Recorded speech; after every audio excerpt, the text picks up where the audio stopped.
Now we go to the great man who is over in Sydney Town, one of our favourite former Warriors. He's got a wonderful clothing brand as well, Earl's Collection. If you're wearing Earl's Collection, you look the business. But buy a skateboard as well and get a chain. Hey, Louis Brown. Hey, buddy, how are you? I'm good, mate. How's the textile industry treating you? The rag trade. Oh, mate, it's going good actually. Things are going well at Earl's, mate, and enjoying it. It's definitely a big change from strapping up on rugby league boots and getting the AC pads on. But yeah, enjoying it, mate. It's a different challenge in life, and it's always been a hobby of mine. And for me to be able to live one dream, playing NRL and playing just under 200 games, and then obviously playing for my country. For me it was about trying to prove to myself that I'm just more than just an athlete, and just really enjoying it, just enjoying the challenge, and just really enjoying it, mate. It's a lot different to rugby league, but it's something I'm really passionate about. Love to hear it, mate. I love to hear it, because a lot of players, when they finish, they can't find their next passion, can they? And we've been talking a lot about that. Yeah, I'll be honest with you, Steph. It's someone that's been 4 years retired now. I can sort of sit back now and speak on it about how retirement affects people, and probably this year is probably the year that it's probably sunk in the most, and it's quite difficult. It's really challenging, and it's kind of like a breakup with a long-term partner. You kind of, as a young kid, I set out the goal at the age of a 7-year-old to become an NRL player. And, as a young kid, that's all you want to do is work towards your dream. And then, unfortunately, sports is something that you can only have a lifetime in, a certain amount of a period in. And, it's tough. Retirement's really, really tough. And, the NRL are doing a good job. I know Jason Nightingale over here, he does as much as he can to get all the all the ex-NRL retired players together. And we had a seminar just grand final weekend actually last year. And, I got to be able to see what other players are doing. There was a guy, not too sure if you remember him, his name's Kurt Reynoldson. He used to play for the Storm, used to have a big beard. Yep, I remember him. He's quite successful now. He's got an app. It's like an organisational app. And then obviously Doogs has got the Man Shake. So there's a blueprint there for me to be able to create a bigger life now than my football career, if you know what I mean. And that's my goal, is to not when in 20 years time not be remembered Louis Brown, the rugby league player, but Louis Brown, the guy that has Earls, that's passed it on to his kids, and it's a generational business. Yeah, just brilliant. We actually, as an aside, we spoke to Mike Russell, who you won't be aware of, but he was an original Hurricane in Super Rugby, and he set up the Hurricanes alumni about 8 years ago, and they look after past players who may fall on hard times, may have addiction issues, may have financial issues, health issues, and the former players all gather around and get support. They all volunteer and help these guys, and it's really starting to make some moves. So I think it's a really important component of current, past, former players, coaches, staff of these organisations. So it sounds like the NRL doing a good job of that that you touch on. The other thing, Louis, so well done on your career. That just warms me up. I love it. News that the French Rugby League have said we can't host the Rugby League World Cup in 2 years. We're out. And our first hour, I asked people, do you care about the Rugby League World Cup? I'm going to put my hand up and say, I love New Zealand taking part in any World Cup, any World Championship. I don't care how big the sport is. Black jersey, silver fern. I'm there watching, whether it's dominoes or canoeing or rock climbing. I love the Rugby League World Cup, and I'd like us to have a crack at hosting it. A listener texted in and said, let's have a couple of the group games in Fiji, Tonga, Samoa, make it a South Pacific Festival of Rugby League. Where does it sit on your calendar, a Rugby League World Cup? I think, for me, Steph, I wasn't fortunate enough to represent the Kiwis at a World Cup, but when I did represent the Kiwis in the Four Nations, I was fortunate enough in 2010 and 2014 to be able to have that tournament within New Zealand and Australia. And hands down, it was easily one of the best tours of my life. We got to bring grassroots, international rugby league back to grassroots areas in New Zealand. We got to play in Christchurch. We got to play in Whangarei. We got obviously in Wellington. And I think, at that time of year too, Steph, it's starting to warm up, and you get this good display of footy. You've got the NRL players that have just finished their season. They've got the Pommies that are just coming off the end of their season. So everyone's sort of at the peak of their powers. Their skill levels are great. And then the weather makes a huge difference. It's free-flowing rugby league, and you get some of these great games. And, you mentioned, the South Pacific. They've probably been the talking point of international rugby league since Jason Tamalolo made the switch. He's really changed the landscape of international rugby league. So I think it is really important, and I'd love to see it, mate. I'd love to see the World Cup be played across New Zealand, Australia, Fiji, Samoa, Tonga, and even Papua New Guinea. We know how mad they are up there about their rugby league, and like we talk about improving things. How do we make the Rugby League World Cup more important, more prestigious, more something that you want to play for? And I think you've just shown the blueprint there, and that's take it to these South Pacific areas that are great places who breed these athletes that are a big part of our game, and I think I'd love to see New Zealand Rugby League, Australia Rugby League, and the smaller, well, they're not even tier 2 nations anymore, Tonga and Samoa and that, Fiji. I'd love to see them all get together and bring it back down here. Because my observation is, and I mentioned it in the last hour, the pinnacle of rugby league for Australian rugby league players is the state of origin. Now, I don't care. I don't care if that's their pinnacle. Our pinnacle is the Rugby League World Cup. Now, you put the Warriors jersey on 84 times. You put the Panthers jersey on 66 times. You put the Sea Eagles jersey on 50 times. What's the difference between pulling on that jersey, running on the field, and pulling on the New Zealand jersey and running on the field? Oh, for me, Steph,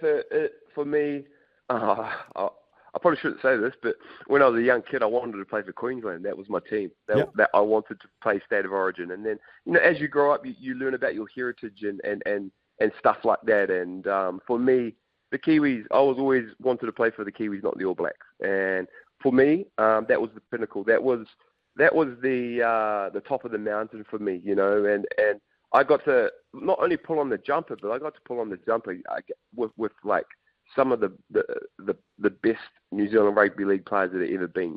Benji Marshall, Lars O'Hire, players like that. Roger Tuivasa-Sheck, Sean Johnson, people like that. And for me to be able to actually go through the age grades of not making any New Zealand Rugby League teams, but then make the New Zealand Rugby League team when I'm an adult, it was something really, really surreal for me. And that's, for me, running out, getting your name called in that 17 to play, whether it's, a round robin game or a finals game, putting on that black jumper, and seeing your number on there. And then also, the national anthem and the haka, it's something that you can't really put into words. It's really, really surreal. And it's something I miss. It's, something I really, really miss is going into Kiwis camp. And, we talk about bringing the World Cup down here. I know that the Kiwi boys love, being able to play in front of their family and not just, the close family, but extended family. We know how many cousins we all have here in New Zealand that love rugby league. And,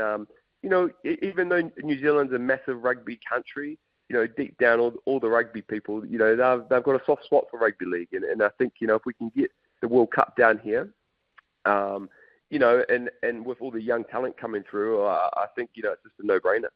Yeah, I do too. And I continually say, it's not the pinnacle for Australia. But I tell you what, if they go 3 or 4 World Cups and don't win it, and there's a Tonga have a win, and New Zealand have a win, and England have a win, the ARL are going to have to say, look, we're ranked 4th in the world, and we don't like that. Maybe we need to put it up our rankings in importance of games of rugby league.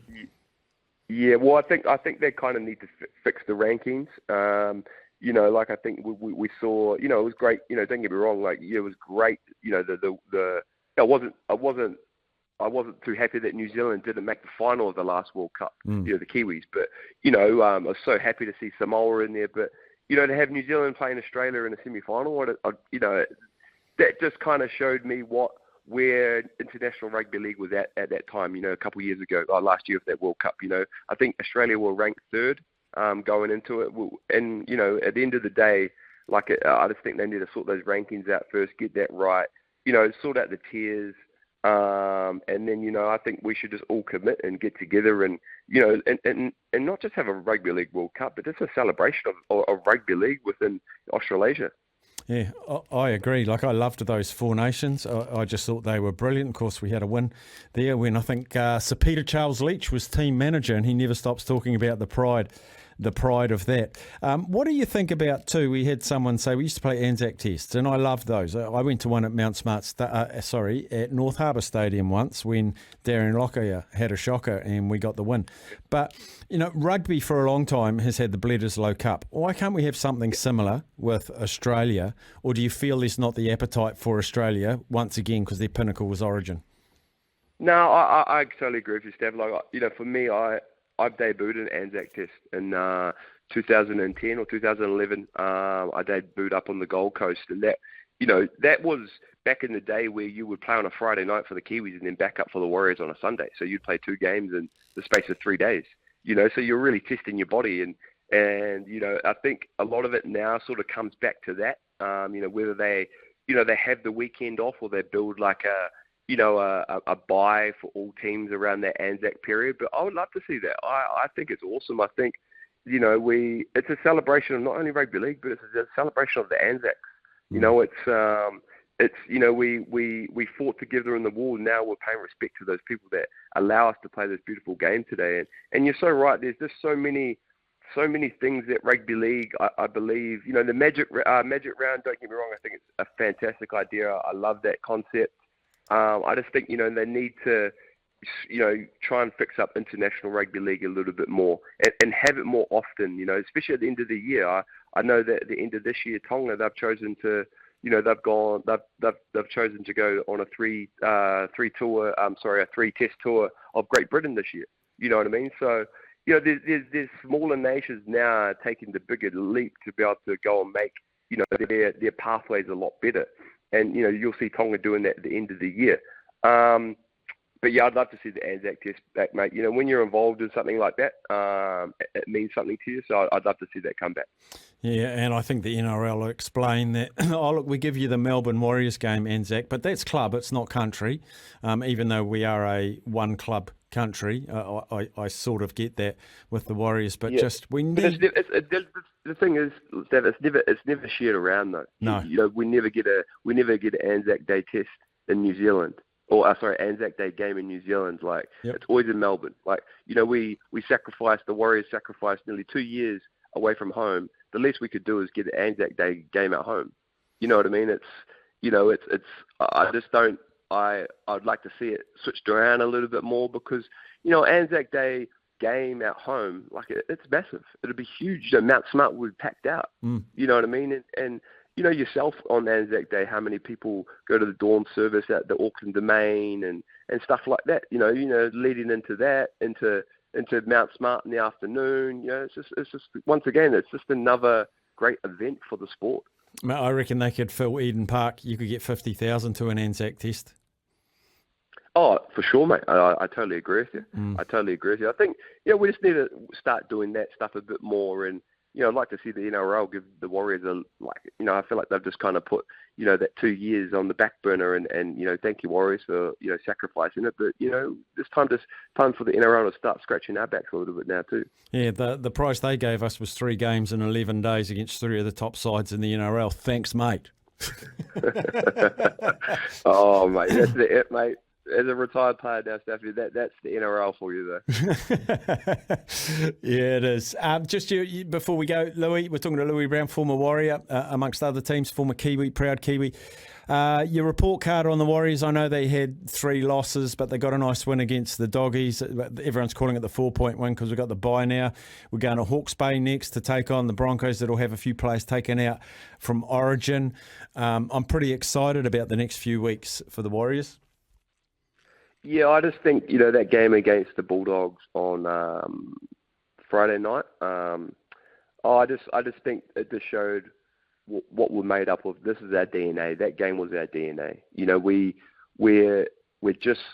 We've finally got to the habit of just wanting to complete our sets, kick the ball long, and just give ourselves a chance to win rugby league games and put ourselves in games. And that's what Webby's brought.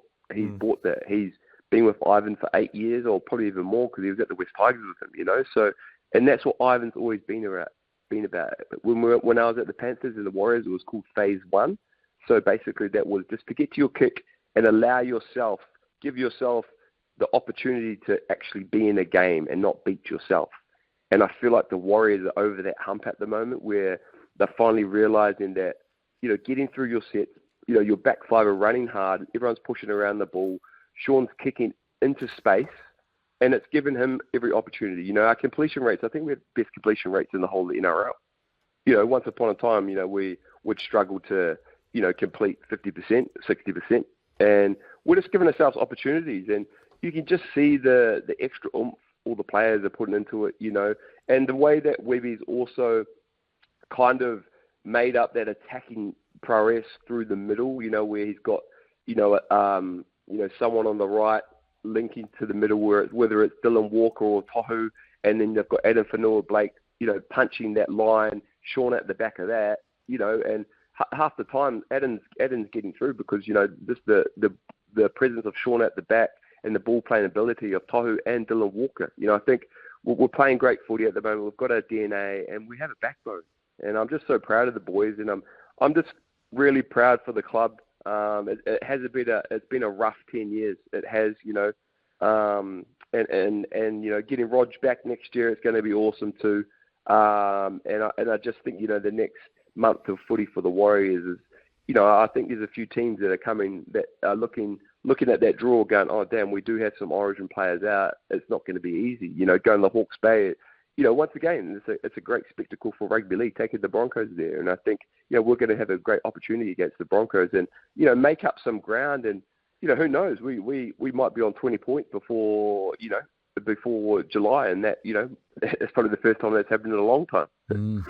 Louis, always love chatting to you, buddy. Listeners, earlscollection.com. If you want to look Mecca out there in the street, get amongst it, go and have a look.